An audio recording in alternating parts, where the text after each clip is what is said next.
Do you think the Korean Peninsula would be better off if there was never any divide? We can never presume anything about Mm. history, like Toynbee said, but why not? But actually, Korea and North Korea got lots of aid post-war because these two countries were the representative of two cold blocks, like Okay. the Russian or Soviet bloc, and they aided North Korea, and America aided South Korea. Okay. So we took this geopolitical advantage. For example, America wanted to make South Korea as a market of Japan, and then that drew the normalization of our relationship. Mm. But the thing is that with this diplomatic event, how we harness this opportunity.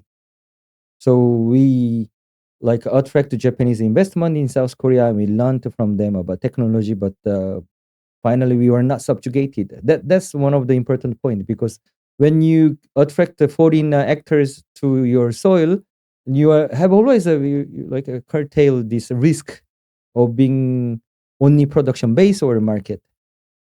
And Okay. you have to capture more value in the value chain. And these events, they weren't too long ago whatsoever.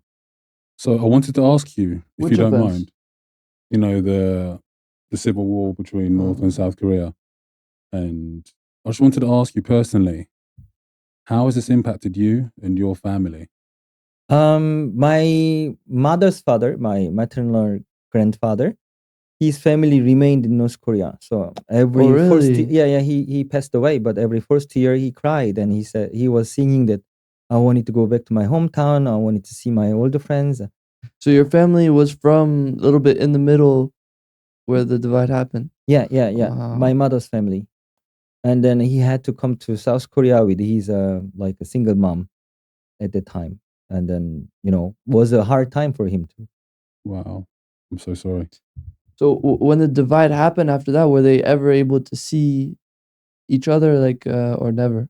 Never, because most of Koreans who has a separated family in North Korea, they didn't have any chance to see them again because of a political reason. Only there was a Guinness record reunification time arranged by Red Cross. It happened in the 1980s and 90s. And then, the people, they met their mother since 30 years ago, Oh, wow. father and their siblings, and they sometimes fainted because it was too much of emotional shock. Felt surreal. Yeah, and then they cried, they stayed like 3 days together, and they could not see anymore. Oh, that's devastating. Yeah, so we went through all of this tragedy. That's such deep trauma. How do the people cope with knowing their long lost family that they'll never be able to see again? That's why it's very strange for me, because so many things happened during this modern Korean history.